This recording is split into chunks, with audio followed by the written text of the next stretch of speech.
साथियों, कल supreme court के द्वारा एक महत्वपूर्ण निर्णय में यह जजमेंट दिया है कि मुख्य चुनाव आयुक्त तथा जो अन्य दो मेंबर होते हैं चुनाव आयोग के, उन सब की नियुक्ति प्राइम मिनिस्टर और जो विपक्ष के लीडर पार्लियामेंट में होंगे उनके द्वारा तथा चीफ जस्टिस ऑफ इंडिया, ये 3 सदस्यों की कमेटी उनका निर्णय करेगी और वो नाम रिकमेंड करेंगे और राष्ट्रपति जो है उसका अपॉइंटमेंट करेंगे। वैसे ये निर्णय ऊपरी तौर पर देखा जाए तो स्वागत योग्य है।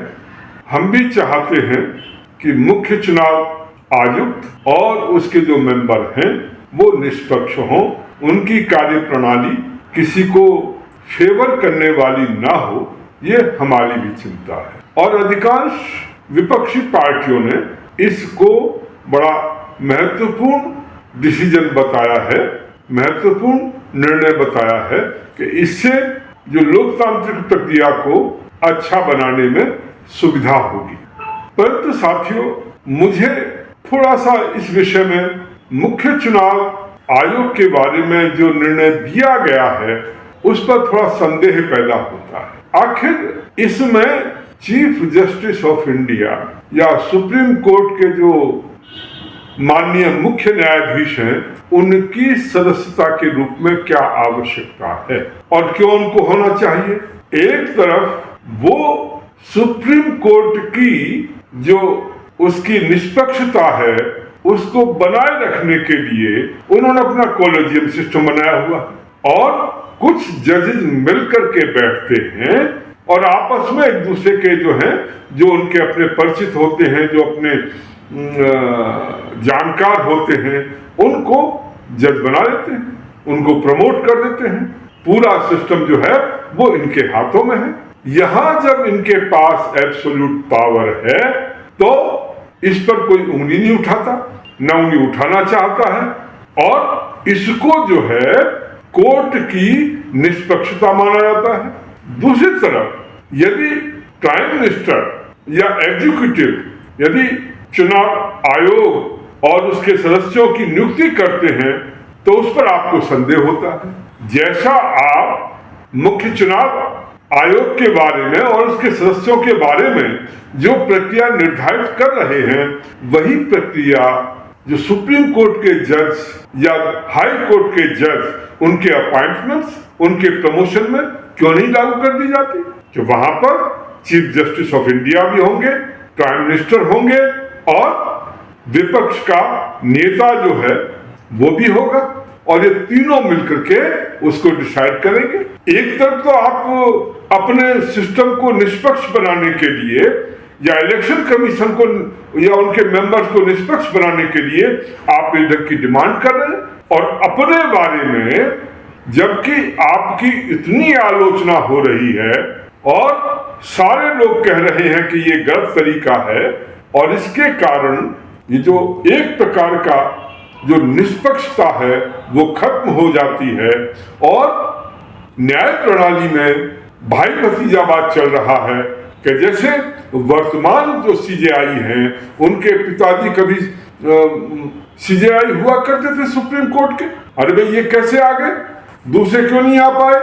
यही तो आरोप है कि एक बार जो लोग आ जाते हैं उन्हीं के रिलेटिव्स, उन्हीं के बेटे पोतियां पोते वो जो है सुप्रीम कोर्ट और हाई कोर्ट में जज बनते हैं और ये एक दूसरे को जो है फेवर करते रहते हैं। इतना बड़ा करप्शन सुप्रीम कोर्ट में चल रहा है, उसके बारे में ये न्यायाधीश महोदय बिल्कुल चुप हैं। जो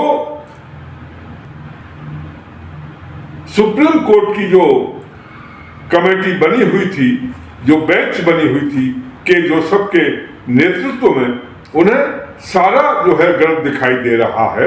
एग्जीक्यूटिव के पास पावर ना चली जाए इसकी उन्हें चिंता हो रही है और वो ये मानकर चल रहे हैं कि एग्जीक्यूटिव के द्वारा जो भी कुछ किया जाता है वो गलत किया जाता है और अपने आप को वो बिल्कुल पाक साफ बना करके बैठे हुए हैं, अपने को मानते हैं कि उनसे बड़ा तो कोई है नहीं और वो कुछ गलत कर नहीं सकते, जबकि वहां पर सब कुछ गलत हो रहा है। भाई भतीजावाद चल रहा है, फेवरेटिज्म चल रहा है और अपने लोगों को जो है आगे बढ़ाया जाता है।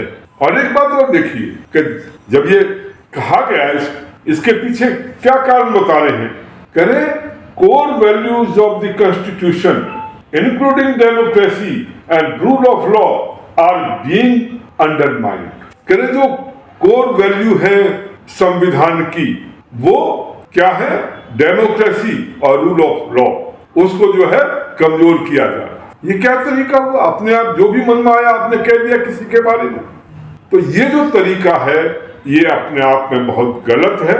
मैं ये मानता हूं कि सुप्रीम जो इलेक्शन कमीशन के जो मेंबर हैं उनकी जो भी पोस्टिंग की जाए, उनका सिलेक्शन किया जाए, वो तरीके से होना चाहिए, उसमें निष्पक्षता होनी चाहिए, उसका क्राइटेरिया होना चाहिए, परंतु इसमें सीजेआई की कोई आवश्यकता नहीं है। सीजेआई जबरदस्ती हर जगह वो अपनी टांग अड़ाना चाहते हैं, हर जगह स्वयं पहुंचना चाहते हैं और सारी पावर्स को अपने हाथ में कंट्रोल करना चाहते हैं, जो कि गलत है। जो हमारा कॉन्स्टिट्यूशन है, एग्जीक्यूटिव, जुडिशरी और मीडिया, उस सब का अलग अलग जो है सिस्टम है। लेजिस्लेचर अलग है, जुडिशरी अलग है, एग्जीक्यूटिव अलग है, उनका सबका अपना अपना रोल है और अपना अपना रोल करना चाहिए।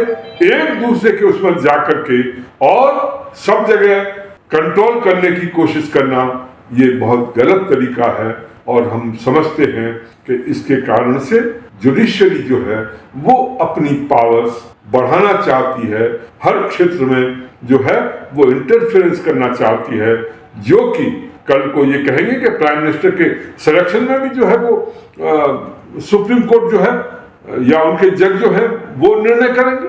ये कोई तरीका नहीं होता और इसको रोकने की आवश्यकता है। बहुत बहुत धन्यवाद। मैं सभी साथियों से अनुरोध करूंगा इसको शेयर करें और इसको लाइक करें और अधिक से अधिक साथियों के पास भेजें। बहुत बहुत धन्यवाद।